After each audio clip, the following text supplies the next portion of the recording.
Making characters in Dungeons and Dragons.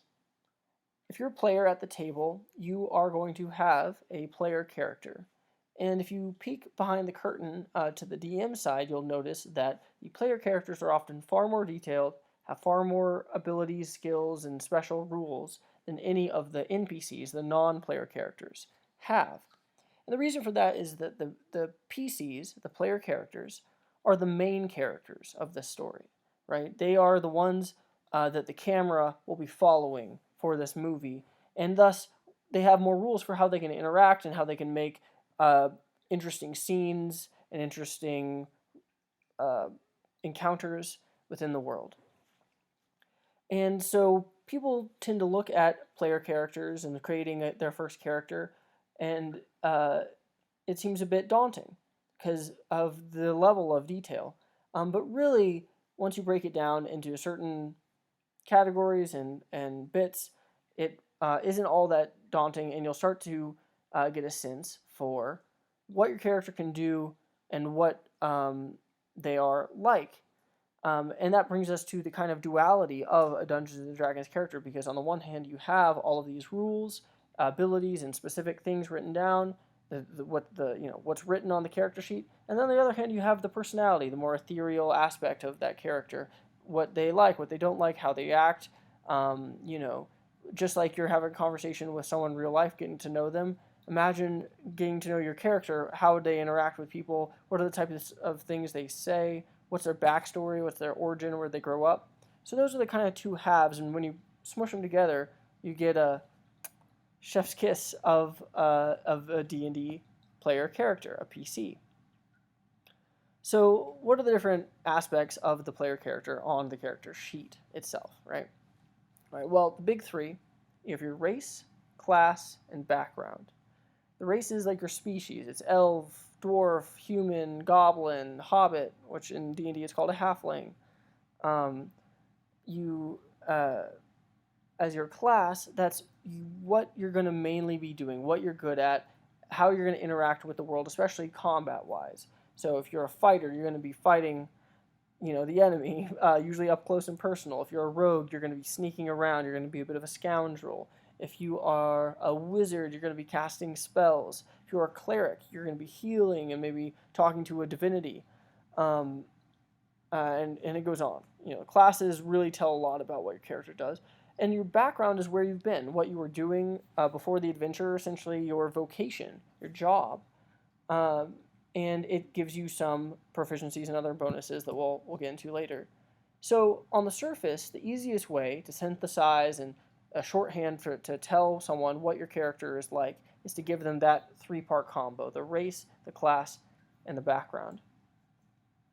But a character sheet kind of is comprised of a few different elements that come into play, the most important of which are the ability scores, right? So everything in D&D, everything in the Dungeons and Dragons world is evaluated through the lens of the 6 ability scores. The higher your score in a certain ability, the more of that ability is present in that character, right? So a rock, that's going to have an intelligence of 0 because rocks are not intelligent. But, the genius guy who's inventing the next magical device that everyone's going to be using in your D&D world, they may have an intelligence of 20, which is, for a player character, a massively, huge intellect. And so those are what those ability scores represent. Those scores are, of course, the 3 physical and the 3 mental scores. That is strength, dexterity, constitution, intelligence, wisdom, charisma. So strength, how strong you are; dexterity, how quick you are; constitution, how tough you are; intelligence, how smart you are; wisdom, how wise you are, how much common sense you have, one could say; charisma, how charismatic, how inviting your personality is.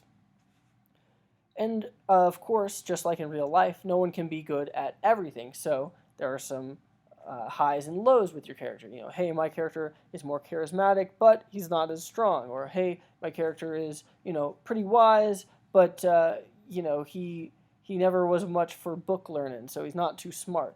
Or maybe my character is super fast and has a high dexterity, but a really weak constitution, and if you pin him down, man, he will go down like that, right? So those are the abilities and their scores, the ability scores, and every score itself is associated with a modifier. Now the modifier, which these are in the very first chapter, I believe, of the player's handbook, that's going to be what you're using when you are making rolls. That's going to be the number that you apply to your dice. It's usually a plus or a minus or a plus 0. So, +3, you roll the die, add 3. A -2, you roll the die, -2. Pretty easy, pretty standard stuff. And those ability score modifiers are associated based on what your actual ability score itself is. So those are the ability scores, but also like in real life, just because I'm strong at something doesn't necessarily, or just because I'm strong doesn't necessarily mean that I will be good at football, because I've not trained in football and I've never learned how to play football, right? So to solve that problem, D&D characters have skills. And your skills are these specified areas of expertise. There's a set list of them. They are associated with an ability score that they kind of fall under, but you aren't necessarily good at those things unless you are, quote, proficient in them. And proficiency is it's a tag. It's a term that's used a lot in Dungeons and Dragons 5th edition. And what it means is if you're proficient in something, you get to add a bonus. That set bonus goes up as you level up, but it's a set bonus that you'll get to add to anything for which you are proficient, right? So, for example, one skill is stealth. Stealth is under the ability score of dexterity. So if I were someone who was not proficient in stealth, I've never been trained how to use stealth before in my life, but I'm attempting to be sneaky, stealthy. Well, I would roll and add my dexterity modifier, because it falls under dexterity, but I don't get any other bonus. However, if I am quite sneaky, I'm a secret agent, I've been trained to be stealthy, and I'm attempting to stealth, then I will add my dexterity, just like last time, but as well that proficiency bonus, because I'm proficient in it. So proficiency is given out by your race and class and your background. You'll get them through a various amount of different ways. You can't be double proficient in something, but proficiencies are a big part of what makes your character your character. So I like to separate them out in their own little box or on a separate sheet of paper and be like, these are things I'm proficient in. But your character also, you'll notice, has features. So you have your ability scores, your proficiencies, but you also have your features. And your features are your character's special rules. Features similar to proficiencies are given out by your class, by your race, and I believe sometimes by your background. Your background will also come with a background feature. So these features are special rules that can't really be quantified usually in a sense of like, you get a plus to this. It's a lot more complicated than that. And each of them have their own kind of like paragraphs describing them.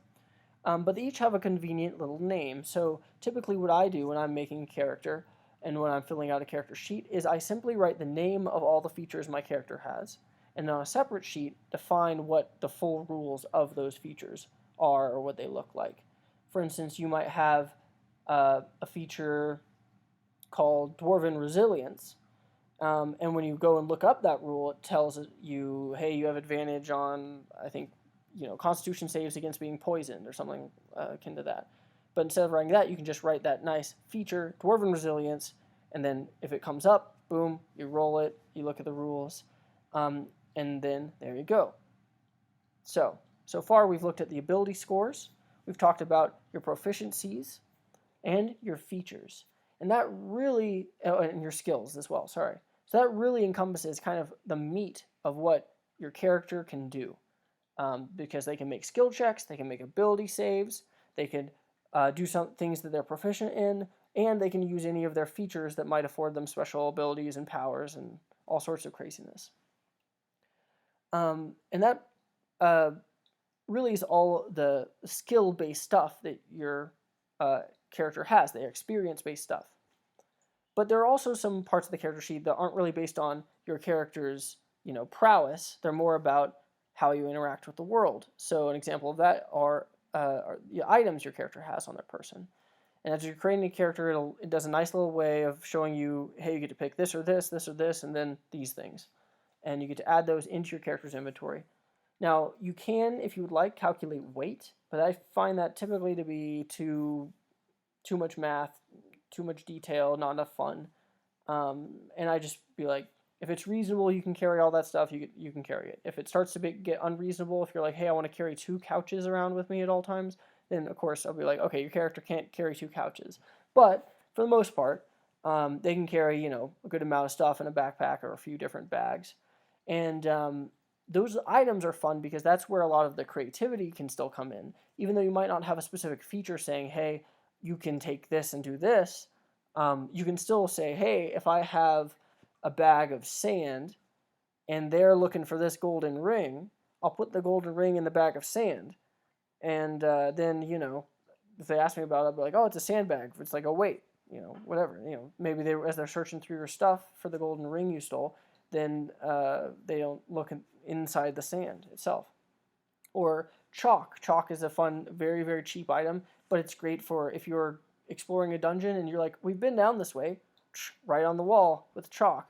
Like, oh, we've been down this way, or hey, don't go in this door, that type of stuff. So there's a lot of fun ways that items themselves can be used to interact with the world.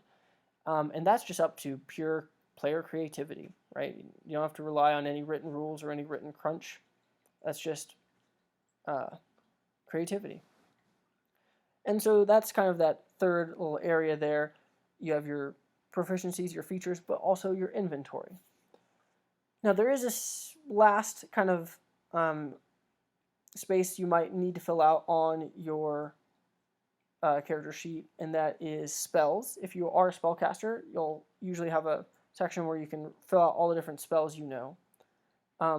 But for the most part, those are all the different decisions and skills and things you get to choose filled out.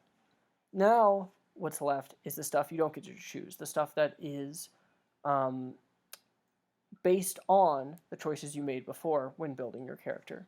And that's your hit points, your armor class, if you're a spellcaster, your spell attack modifier, your spell save DC. These things are dependent on what you choose, but they're all pretty simple once you get to know them. And while it looks daunting on the character sheet, it's really pretty easy to fill out. So here's the one everyone cares about: HP, your hit points, your health. You want to keep your character alive. You don't want to lose too many of those health points. All right. So how do you determine that? Well, that's determined by your class. Look into your class. You will find just right at the beginning section of making that character, they'll say HP at first level and the HP at higher levels. Usually it'll be the hit die of that class plus the constitution modifier, how tough you are, right? So the tougher you are, you're going to have more hit points. And when you level up, you'll usually, depending on the variant rules, you should ask your DM, either roll or just take a flat number, but you'll add a certain amount of hit points plus your constitution modifier every level. So hit points are calculated that way. There's also hit dice. Now hit dice are essentially healing surges from 4th edition, but with the name scratched off. What that means is that when you are taking a short rest, you can expend any number of your hit dice. That means just rolling them, and you gain that much health point or hit points back. Then at a long rest, you get all your hit dice back. So essentially, it's supposed to be the abstract of, hey, when you're taking a short rest and just like bandaging up a wound, imagine like, an action movie and a guy got shot, and so he's like, once he has a second, he like, pours alcohol on the wound and goes, and then wraps it up, and he's like, all right, I'm good to go. It's not a permanent fix, but it's a temporary fix. That's what hit dice are used for. And depending on your class, you'll be better at doing that type of thing. So a fighter with a D10 hit die, each level you're getting another hit die. So let's say he's 5th level. We'll use 5 D10s to use in that pool. And let's say he takes a short rest, and he's like, I'm going to use 3 of the 5. So he rolls those 3 dice, add them up, heal that amount. And that's how hit dice work. The rest are really just simple. I mean, initiative is your dexterity ability modifier. That's, whatever that mod is, that's your dexterity. Your proficiency bonus, that is purely based on your level. There's a table in the early chapters of the PHB that shows the different proficiency bonuses per level, but it starts out level 1 at +2. That's your proficiency bonus, +2. Let's see, your speed is determined by your race, your, let's see, initiative, we did that. Your spell save DC and your spell attack modifier, those are just so overly complicated terms, but if you're a spellcaster, you have an attack and a defense, spell attack and a spell defense. Your spell attack is your ability, or spell attack modifier. Your spell save DC is your defense. The former, the attack, is equal to your whatever your spellcasting ability is, that modifier, plus your proficiency bonus. And let's say you're an intelligence-based caster, which like wizard. Well, it'd be your intelligence modifier plus your proficiency. And then easy peasy, the way you find your defense is you take 8 and then add the other one to it. So if your spell attack was +5, then your spell save DC is 8 + 5, 13. And that's all that stuff at the top bar there. So that's really all that's a character is made out of. You have those hit points, health, hit dice, proficiency, initiative, speed. You have your ability scores themselves. You have your skills. You have your features, proficiencies, your items, maybe your spells if you're a spellcaster, and then just your personal info. That is a character in D&D. Now, of course, there is that other side of everything, the actual personality, the backstory of your character, how they interact. And for me, the creation of that side of your character best comes from a place you are comfortable in. If you want to make a character that's like crazy and he's zany and he does all these things and has all these fun, quirky quips, but you don't yourself want to come up with those quips or act in that way, don't make a character like that, because it's difficult for you as a player to run that character successfully. The best way, the best evocative characters, I think, are going to be characters that you can personally see yourself, playing, maybe see yourself in a little bit, at least see a part of yourself in, and be able to be like, yeah, I feel like this is what my character would say, and this is what they would sound like, and here's an expression they would use. The closer you come to being able to just automatically know and say, you know what, I'm pretty sure this is how my character would feel about that, then the better off you're going to be making decisions at the table. And the more fun and creative your character is going to come off to your friends, because they'll see that your character is starting to become an actual character, an actual person with likes and dislikes and decisions that they make, rather than a joke, that's like repeated. Like, my character's thing is that they say your mom after everything. It's like, is that a character? I mean, you can make a character who's very jokey and does, says those type of crazy responses, but why do they do that? What are they like that all the time? Are there times when they're somber? Are there people they care about? You'll notice on the character sheet, the spaces for these kind of questions are the personality, bonds, ideals, and flaws. There are examples for those in the backgrounds area of the player's handbook. I've always found it more fun just to write your own.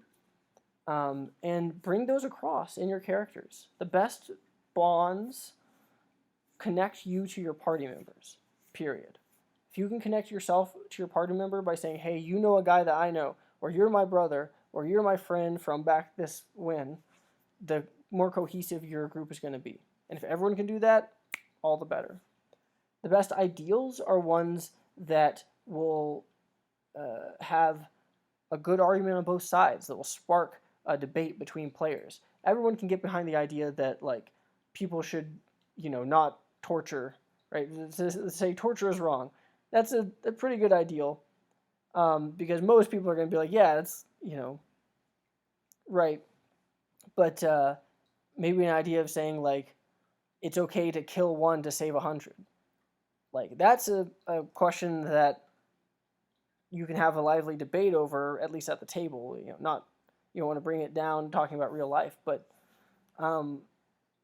between your characters, right? And you say, hey, this is actually the values my characters hold, right? This is an ideal my character has. This is why they would act this way in this dangerous situation within the game. The best flaws, in my opinion, they are not game ruining for your party members, but they are more story jumping off points, right? Oh, I'm aquaphobic. That's fun. Don't do it to the point where you're like, I will halt the entire campaign if we come to water. But it's fun to be like, oh, my character's sitting at the shore, like, do I even do this? And then the other characters have to be like, come on, maybe they try an inspirational speech to say like, hey, it's okay, you can get in the water, or maybe one of them just like grabs them and carries them over the water, right? So like the ones that introduce fun story jumping off points, those are the best flaws, and the best personality traits really. It can be anything as long as they build that cohesive idea that is your character further. So those are my thoughts on making a character. I hope it was helpful to someone somewhere.